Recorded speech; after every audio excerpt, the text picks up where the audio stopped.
Um dia nos encontramos, Trump e eu, e ele disse, olha, querido, ganhamos todo esse dinheiro sem fazer negócio. Vamos agora fazer o negócio. Já fizemos um bom aquecimento, né?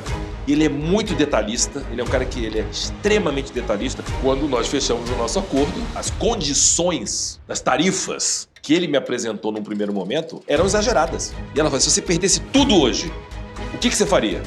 Ele não pensou. Ele não precisou de nem um segundo para responder. Eu me candidataria a presidente dos Estados Unidos.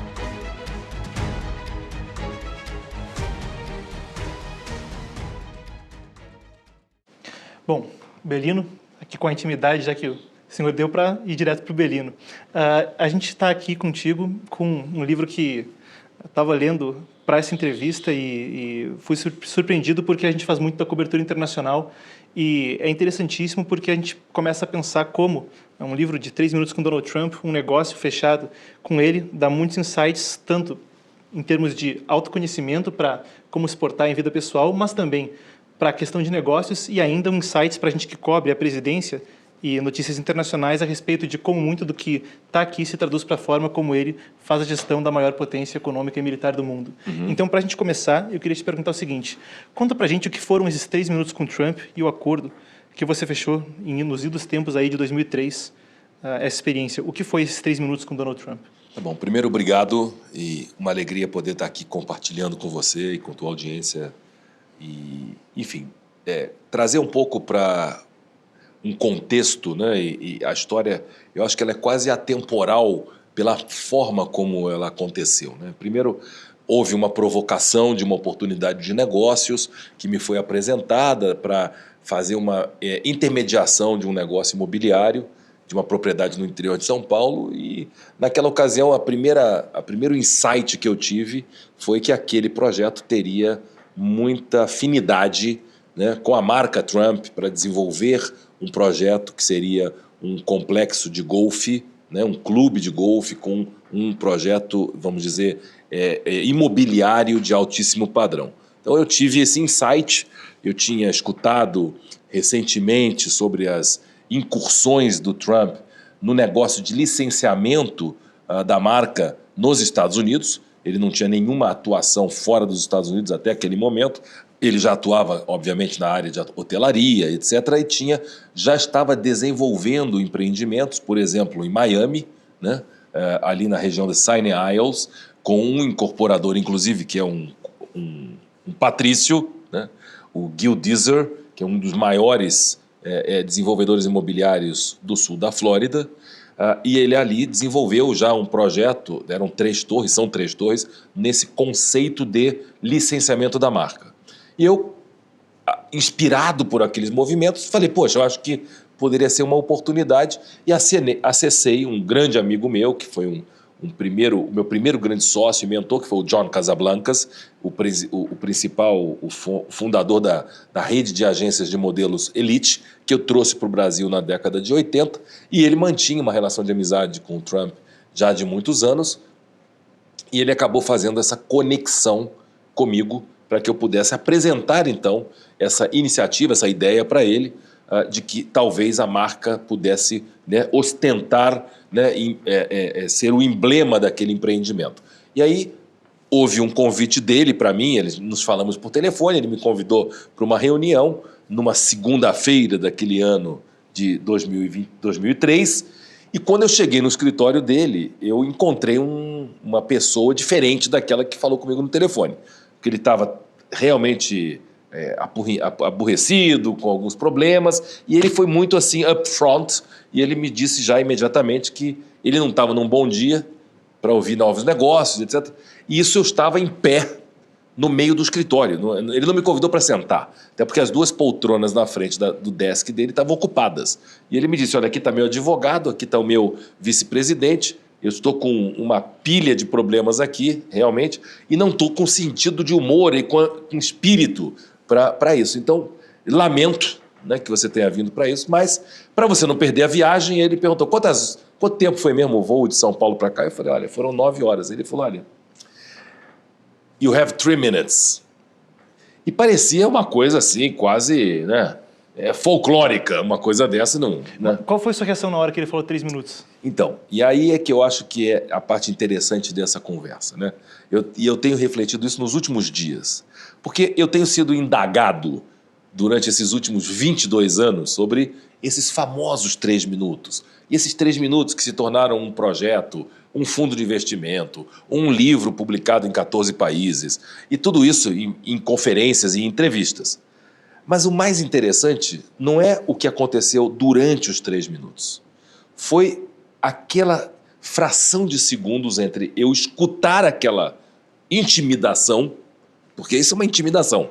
Alguém que te diz, you have 3 minutes, está tentando te intimidar. E a reação automática, imediatamente depois, do que fazer com isso. Porque você tem várias possibilidades. Ficar paralisado, esperando passar os 3 minutos, tentar negociar mais alguns minutos, dizendo que aquilo não é justo, ainda mais com quem? Você imagina que daria tudo errado esse tipo de narrativa, ou tratar de inverter essa lógica, né? De quebrar aquele estado mental. Então eu digo que, na verdade, o importante mesmo dessa história foi o processo meu, aquela reação quase instintiva de reagir àquela intimidação de uma maneira proativa, positiva, para quebrar o estado mental. E foi o que eu fiz. Não tentei de nenhuma maneira, primeiro, negociar mais minutos, e segundo, não explicar nada em 3 minutos. Porque é impossível você apresentar um projeto complexo como esse, como aquele, no caso, em 3 minutos. Não era ali uma tentativa de me avaliar a minha capacidade de narrativa ou de oratória. Era realmente para me descartar. Né? A América tem na cultura, né, americana, essa frase, you have 3 minutes, ela é usada para você se livrar de vendedor de faca guinzo, né, de vendedor de enciclopédias. Você usa isso, né, é uma coisa da cultura americana. Né? There is no such a thing as a free lunch. São coisas que o americano ele usa muito dessas expressões, dessas frases. Antológicas, inclusive. Né? E aí eu comecei a fazer perguntas para ele, né? Se ele conhecia a indústria de luxo no Brasil, se ele sabia que nós tínhamos, e temos até hoje, a 2ª maior frota de jatos privados do mundo no Brasil. Em número de helipontos, São Paulo é a metrópole com a maior quantidade de helipontos do mundo, que uma Ferrari no Brasil custa 3,5 vezes mais caro do que a mesma Ferrari com o mesmo modelo nos Estados Unidos, por conta da carga tributária, e que as vendas de Louis Vuitton, de Chanel, etc., são comparáveis às vendas por pé quadrado na Ásia.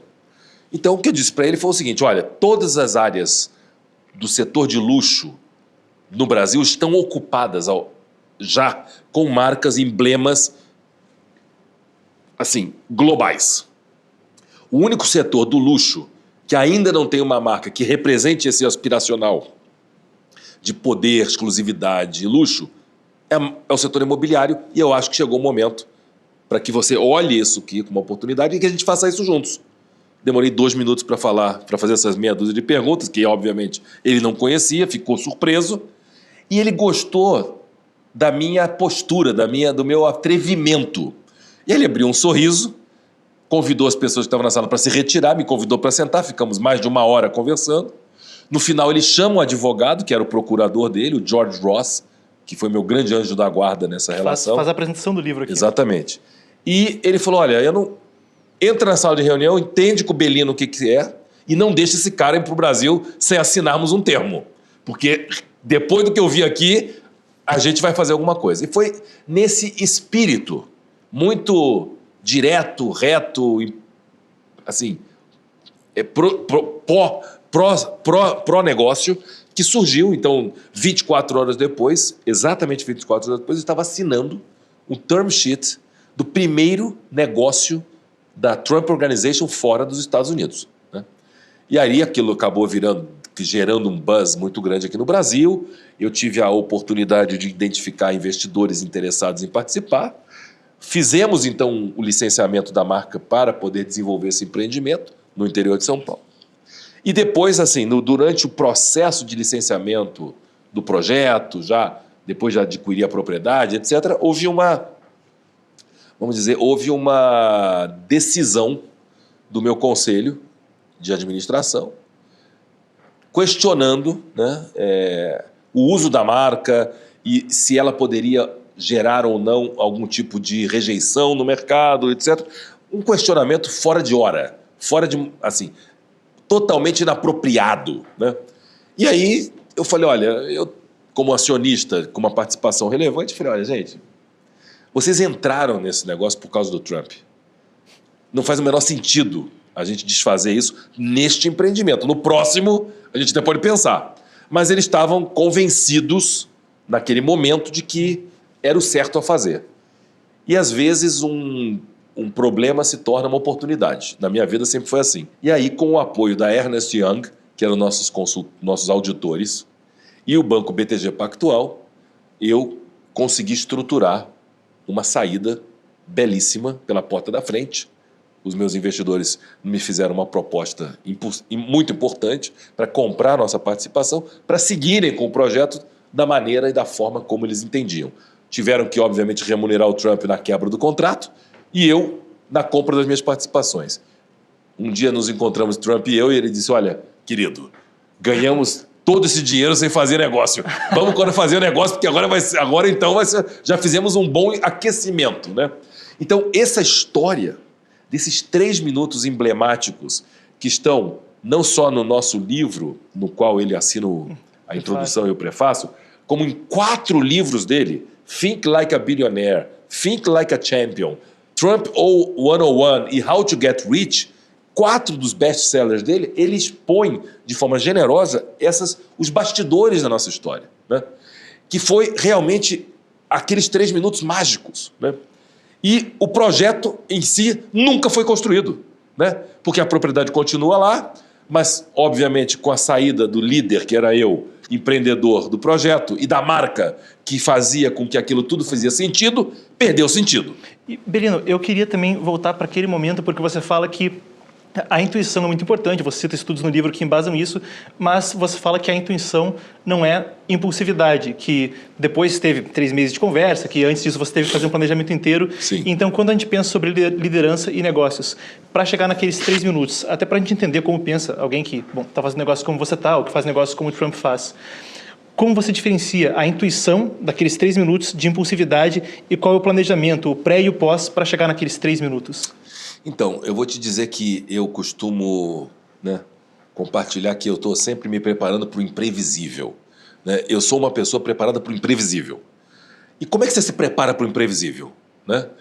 Na verdade, a construção desse momento que levou a esse encontro de 3 minutos foi construído ao longo de mais de 25 anos, porque eu tinha uma relação com o John Casablancas, de um negócio importante que fizemos, uma construção de amizade, de confiança enorme, que permitiu que ele fizesse uma carta de apresentação que abriu a porta. Então já vamos começar por aí.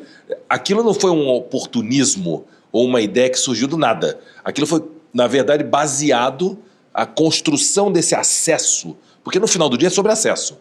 Como é que você abre a porta e recebe uma ligação do Donald Trump te ligando, querido, porque recebeu um fax do amigo e te convidando para uma reunião. Desculpa, isso não é trivial.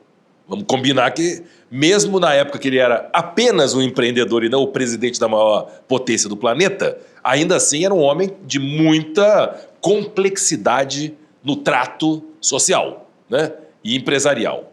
Então, eu quero dizer que essa construção de confiança, de reputação, que eu construí com o John Casablancas foi a chave para abrir essa porta. Então, primeiro, vamos começar por aí.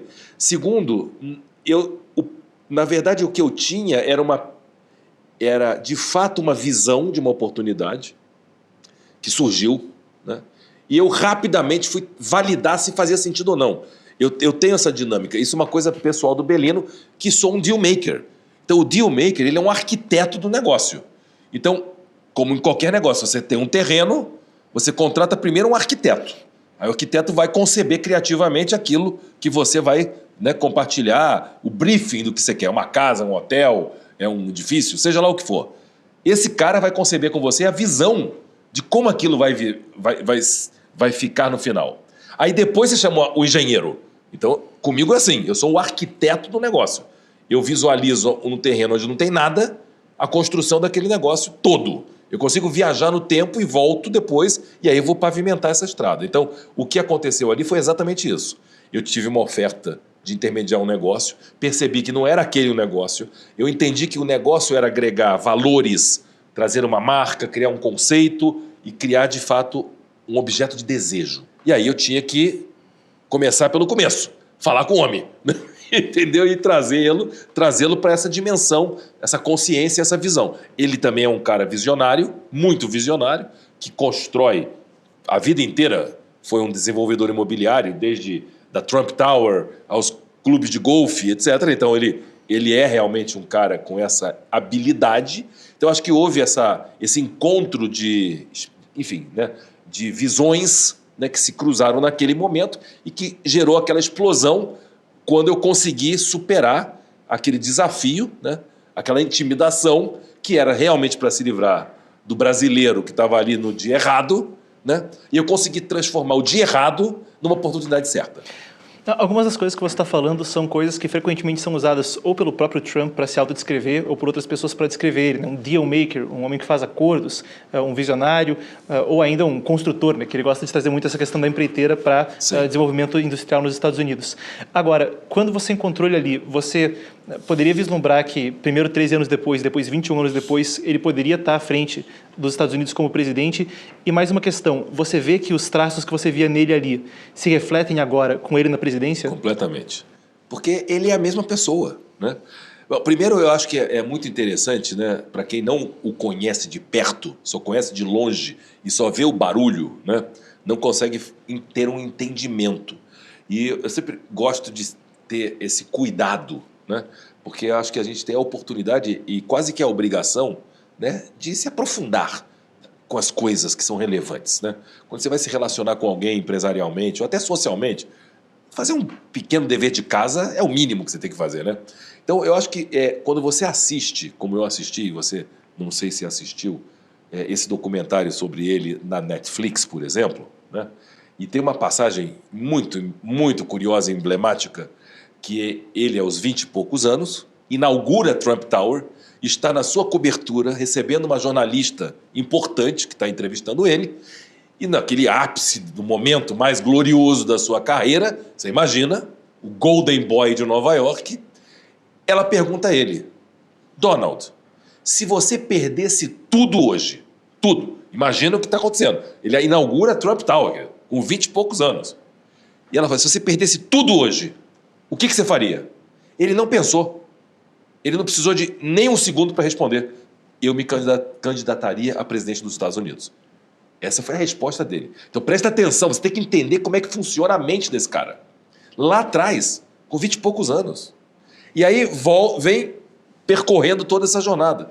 E tem esse filme, O Aprendiz, The Apprentice, que foi lançado na época, né, próximo das eleições, né, as recentes, que contam, né, um pouco desses bastidores de como foi a construção do mindset dele, forjado pelo homem que estava do lado dele o tempo todo, que era o advogado dele, que não era o George Ross, né? Mas o cara que foi o grande arquiteto dos principais acordos dele, os principais negócios e relacionamentos dele. E esse cara realmente forjou o mindset do Trump, né? Você vê claramente. E esse mindset continua, assim, clarissimamente impregnado no homem que está sentado atrás da cadeira da sala oval, né? Então, assim, ele é um deal maker, né? Seja para tratar de assuntos comerciais, que é a matéria dele mais, né, importante, que levou ele ao sucesso que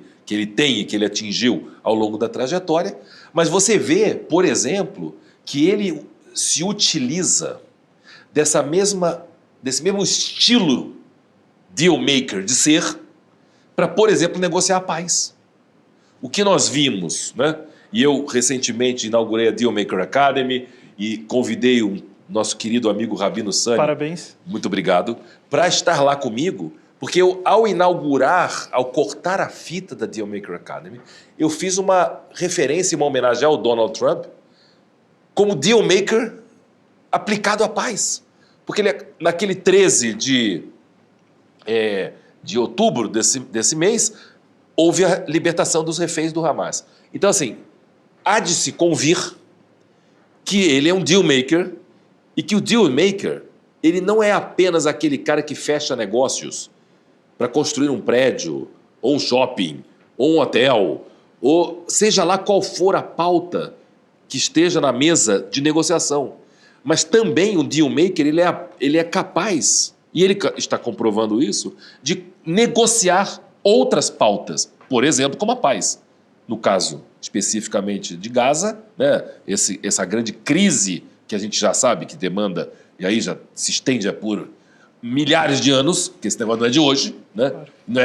Não é o tema aqui para discussão, mas a gente já sabe que é uma coisa, né, histórica, complexa, muito séria, e ele foi possivelmente um dos únicos que conseguiu que não tenha sido o acordo perfeito, porque não existe perfeição, mas desculpa, foram libertados os reféns, e eu acho que foi um movimento de demonstração de uma habilidade na arte de negociar muito grande. Belino, até eu estava... Porque o Epoch Times hoje é um dos jornais que vai para a Casa Branca, e claro, aqui no Brasil a gente faz um trabalho de cobertura internacional, também com tradução simultânea, e lembro que teve uma cobertura que a gente estava fazendo recentemente, que era o encontro entre o Trump e o Vladimir Putin no Alasca. Sim. E numa coletiva antes, ele falou, a reunião vai ser boa ou vai ser ruim, mas eu vou saber no primeiro minuto, no segundo, no máximo no quinto minuto eu vou saber se foi ruim. Aí quando eu comecei a ler o livro, eu pensei, rapaz, é uma coisa que se reflete até no que você escrevia aí. Mas além desse traço e dessa questão do instinto, quais são outros traços do dealmaker que você veio a aprender da mentalidade de Trump ao longo do trato? Quais são algumas das coisas que você destaca, além da questão do instinto, que configuram a mentalidade dele? O que é esse mindset que ele forjou, que você estava descrevendo? Então, o que eu lhe diria é o seguinte, né? É muito claro que as pessoas em geral, né? Nós somos seres impermanentes. E essa impermanência, ela se reflete no nosso estado de humor. Então, nós somos, né? Eu sempre uso, diz que o empreendedor ele tem um quê de bipolar, né? Porque a gente está sempre impactado por alguma coisa, né? Então, seja uma discussão em casa ou um problema no negócio como aconteceu. Então, assim, o Trump é um cara de uma personalidade muito intensa, né? Muito intensa. Então, um cara que, enfim, você tem que ter uma inteligência, né, relacional, não é nem emocional apenas, né, para ter esse entendimento, porque eles são janelas curtas, né, de atenção, porque esse span de atenção que ele tem é relativamente curto, ele é muito detalhista, ele é um cara que ele é extremamente detalhista, e eu tive a oportunidade de desfrutar de uma convivência com ele, de passar fim de semana em Mar-a-Lago com ele, de ir no clube de golfe, no torneio, ele dirigindo o carro comigo do lado, e ele me levando para ver as palmeiras que ele comprou para colocar no jardim do clube de golfe. Então, ele cuida disso. Assim, mas são detalhes que você não pode imaginar que Donald Trump faça. De chegar na portaria do clube e dizer pro valet, deixe esses carros aqui, a Bugatti, Ferrari aqui, na frente. Instrução do chefe. É o nível de detalhe que ele tem. Até a reforma da Saloval, né? Ele chegou, mudou ali. Querido, ele tem uma obsessão pelos detalhes, ele é preciosista nisso, né? E tem essa intensidade muito grande, né? Essas explosões, né? Porque isso é ele, né? No diálogo, na conversa, etc. Mas eu posso dizer que eu tive essa convivência e foi muito boa, né? Era muito agradável, era muito intensa e ele estava muito admirado, porque eu, obviamente, explorei muito bem, no bom sentido da palavra, a relação. Eu comprei os direitos do Aberto de Golfe do Brasil, que era um projeto que estava ali encostado no Brasil, que não tinha relevância, e comprei e renomeei o Aberto de Golfe do Brasil para Trump Open. E aí eu vou passar o fim de semana na casa dele lá no Mar-a-Lago e levo camiseta polo, boné, Trump Open. E quando eu entrego esse material pro como é que chama? O butler lá, o mordomo dele, e ele fala, olha, então o senhor Trump vai encontrar com o senhor para tomar café às 8h30 da manhã. Quando eu chego no café, ele chega com a camiseta vestida, com o boné que eu levei. Então, assim, existia uma grande admiração, né? E mesmo do negócio não ter dado certo. Porque, na verdade, eu lanço o livro com ele na Trump Tower para mais de 900 pessoas, né? Eu já estava no processo de venda das participações da minha participação na sociedade, que era a Trump Realty Brasil, e depois, mesmo saindo da operação e tendo feito esse closing, ficou uma porta aberta. E aí eu me mudei para os Estados Unidos, passei 11 anos em Key Biscayne, em Miami, e aí eu fiz um projeto de arte reciclando 150 mil cápsulas de café Nespresso, e dos retratos que eu fiz, que você pode até ilustrar se quiser nessa matéria, é o Trump. E eu entreguei para ele lá na Trump Tower, ele colocou no escritório dele, é um quadro de 1,90 m por 1,90 m, né? E, enfim, então ficou essa pauta muito positiva. Eu me lembro ele me dizendo, porra, então agora vamos fazer negócio, hein? Agora vamos ganhar dinheiro, vamos fazer negócio. E tudo bem, mas nós fizemos um negócio, né? Mas os negócios também têm essa dinâmica, porque eles mudam, porque as pessoas mudam de opinião, porque elas são impermanentes. E agora, como é que você lida com isso? Né? No meu caso, a importância de você sair tão bem quanto você entrou. E ficou uma porta aberta positiva. Né? Nossa história continua. 22 anos depois. Ela é viva.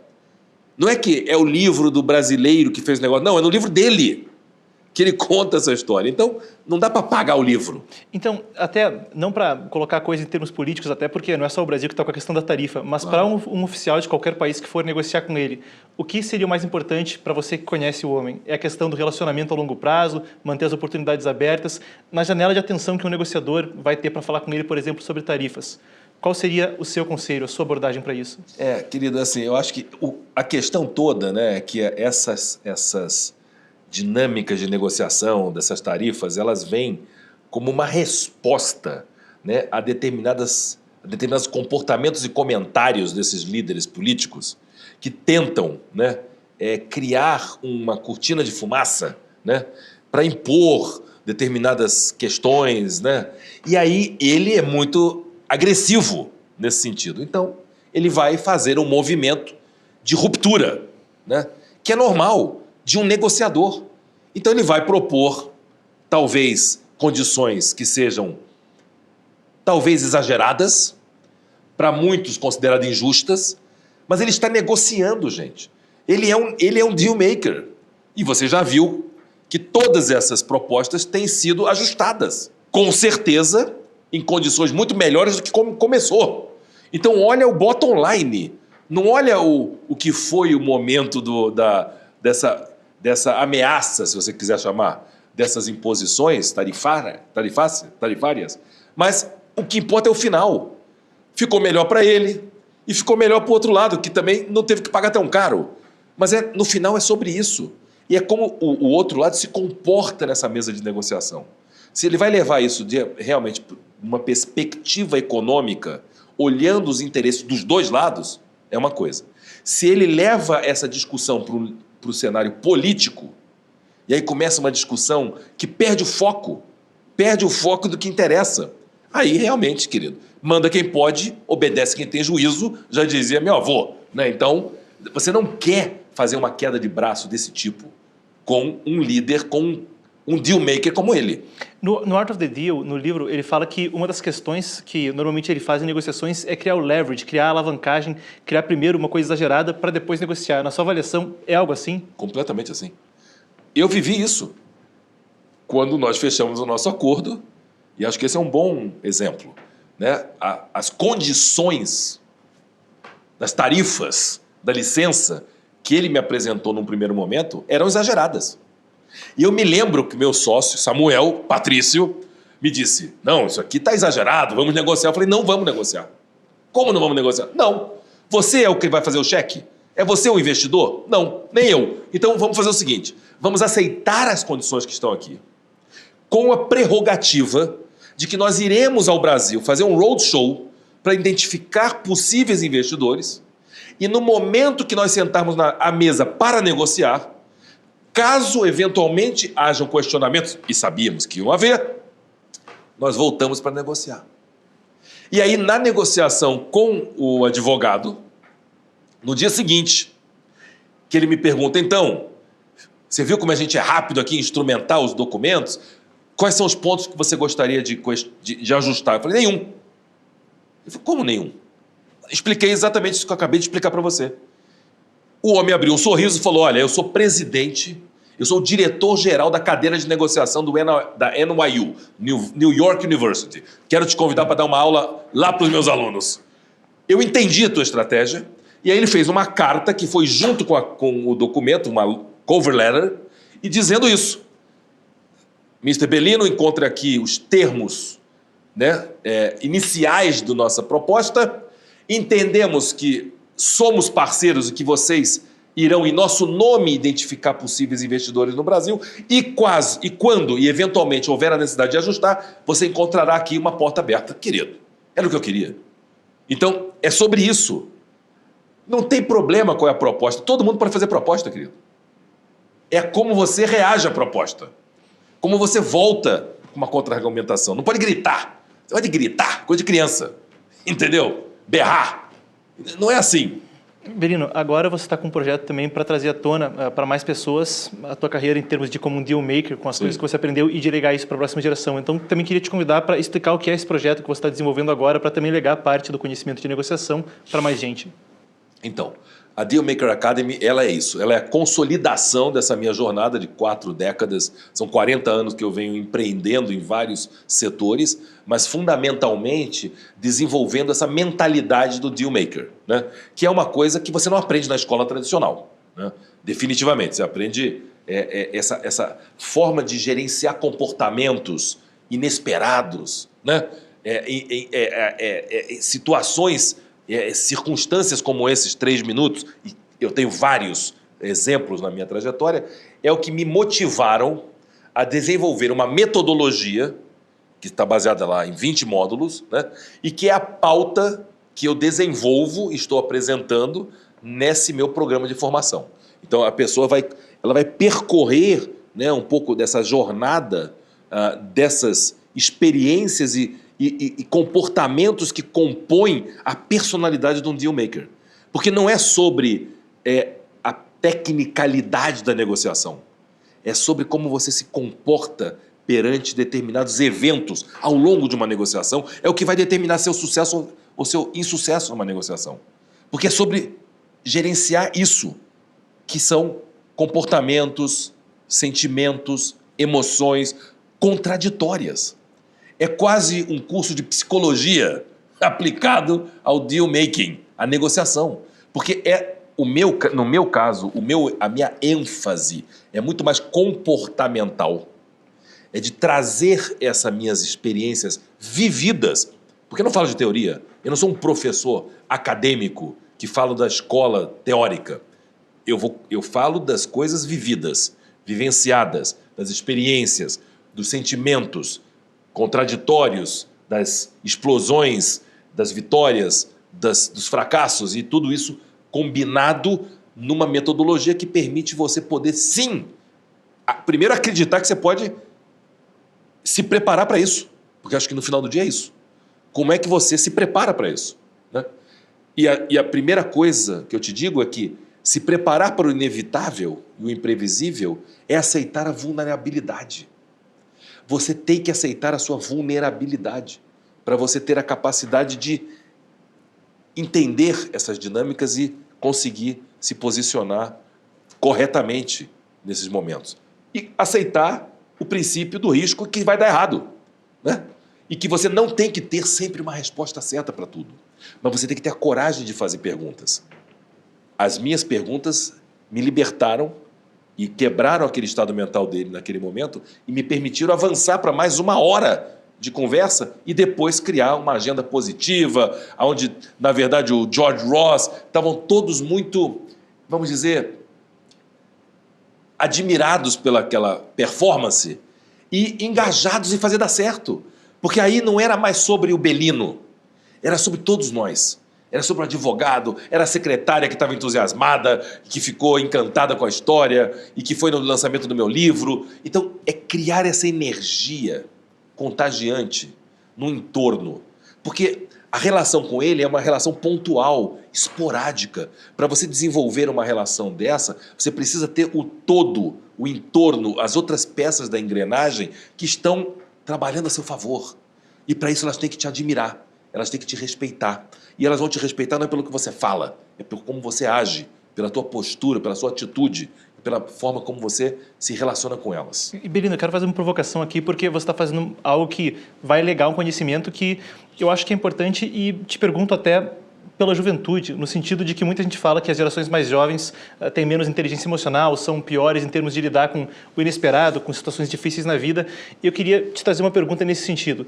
Você, olhando para as gerações mais novas, você vê uma deficiência emocional em lidar com situações difíceis como essa que, claro, vão progredir pessoalmente eles, mas também no agregado, muita gente assim é o que faz progredir a economia do país, é o que faz prosperar um estado, uma cidade, uma nação. Sim. E depois, você acredita que o Brasil está produzindo bons negociadores? Então, primeiro vamos lá.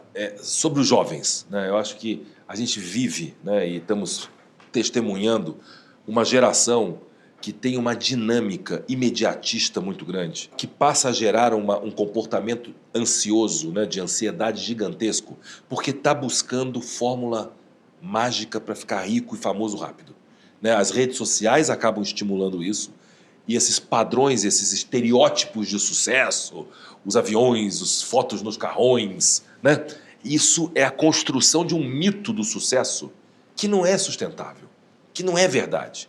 Ele acaba te provocando ao erro, né, de acreditar que você pode, num golpe de sorte, ficar rico milionário, e que você vai ficar famoso, e que você vai ter 1 milhão de seguidores, e que então você vai ter dinheiro para comprar Ferrari ou avião. Não é verdade. Isso são instrumentos utilizados por pessoas que têm uma ótima narrativa para vender essas fórmulas mágicas de alguém que nunca fez nada.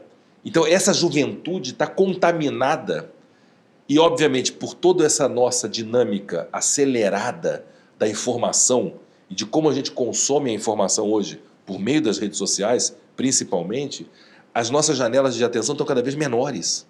Então as pessoas não têm a capacidade de espera. As pessoas não entendem essa dinâmica de esperar alguma coisa. Elas querem que aconteça imediatamente. E é tudo imediatamente. É tudo. Tudo que a gente vê em torno da gente está baseado nessa dinâmica, nessa pauta. E o Brasil ostenta um dos 3 primeiros lugares nos casos de doenças mentais, de ansiedade, de depressão. Isso são 14 mil casos no Brasil por ano. Os números de casos de ansiedade e depressão são assustadores. O número de as vendas de remédios ansiolíticos e antidepressivos no Brasil são recordes mundiais. Isso não é para se orgulhar. Isso é um reflexo de uma sociedade doente, que está orientada por uma pauta para valores que não são os valores realmente que vão construir, de fato, uma jornada de vida saudável e feliz. E felicidade é um tema central da Dealmaker Academy. Harvard Business School, nos seus mais de 100 anos, tem o programa mais popular do seu centenário, que chama-se Managing Happiness, gerenciando felicidade. Eles entenderam a importância das pessoas em valorizarem a felicidade. E essa felicidade não é poliana, não é romântica, não é pôr do sol, champanhe e beijo na boca no final do filme. Não! Porque pessoas felizes também entendem que elas ficam tristes de vez em quando. Elas só não ficam lá muito tempo. E elas entendem essa dinâmica da impermanência necessária para criar esse balanço tão espetacular da nossa vida, que são esses altos e baixos. Que é isso que faz a vida tão interessante e as relações interessantes. É saber conviver com essa flutuação. Então eu acho que os jovens perdem uma grande oportunidade de ter profundidade nas relações entre eles mesmos. Né? Porque tudo está baseado em como eu me comunico com você, como eu me conecto com você, quais são os nossos códigos sociais. E é tudo reflexo de como as pessoas estão conduzindo, né, as suas vidas, os relacionamentos, os seus projetos de vida, os seus negócios. Então é um momento difícil, desafiador, mas eu acredito demais nas pessoas, eu acredito demais na essência das pessoas, eu acredito demais nessa pauta da felicidade. Eu acho que que ela é inegociável, sinceramente. Eu acho que, para mim, quando eu começo uma conferência, ou quando eu vou falar com mentorados e vou falar sobre deal making, eu começo falando de felicidade. Eu não começo falando de fechar negócios multimilionários. Porque é consequência. Porque uma pessoa alinhada com esses valores e com a sua felicidade, ela terá mais chances de interagir melhor num evento improvável, num imprevisível que pode acontecer na sua vida, como, por exemplo, 3 minutos, uma ameaça, né, de você só ter 3 minutos. É só como você vê a vida. Você pode interpretar isso como escassez, dizer, poxa, mas só 3 minutos? Ou você pode dizer, nossa, tudo isso? 3 minutos é muito tempo, meu amigo, para você criar uma primeira impressão positiva. É sobre isso. Não é sobre a história que você vai contar, não é sobre os detalhes do teu projeto, não é sobre isso. É como você se posiciona frente a uma situação, como você lida com aquele desafio, né? E como você traz algo positivo para aquilo. Porque no final do dia, ninguém contrata você ou investe em você para você comprar o seu carrão, meu querido. As pessoas investem em você ou pagam o seu salário para você resolver o problema para elas. Nós temos que atuar como máquinas resolvedoras de problema, meu querido. Porque para celebrar, para comemorar, está fácil, você não precisa contratar ninguém. Agora, a pessoa quer saber se você vai estar de prontidão e capaz quando as coisas derem errado. Porque as coisas darão errado muitas vezes antes de dar certo. E o importante é você perceber rapidamente se aquela pessoa tem a estrutura emocional, a fibra, a resiliência, a estrutura psicológica para aguentar as turbulências que a vida e o mundo dos negócios certamente vai te impor. Bom, Belino, prazer te receber para entender a mentalidade do presidente americano e as lições que aprendeu nesse tempo de negócios. No jornalismo, independência não é um luxo, é uma necessidade. É ela que garante que a notícia sirva ao leitor e não a interesses externos. No Epoch Times, construímos um modelo onde o apoio direto dos nossos leitores financia o nosso trabalho, e isso nos liberta para investigar sem medo, produzir documentários de alto impacto e oferecer a clareza que você procura. O resultado é um acervo único na Epoch TV, com análises que vão além do óbvio, e a publicação de obras como o livro que inspirou um movimento que já levou mais de 450 milhões de chineses a renunciar juramentos ao Partido Comunista. Nessa Black Week, queremos fortalecer ainda mais essa relação. Preparamos nossa melhor condição do ano para você se juntar a nós, apoiar essa missão e ter acesso irrestrito a todo esse conhecimento. Clique em Saiba Mais para entrar no grupo da Black Week e conhecer a proposta completa.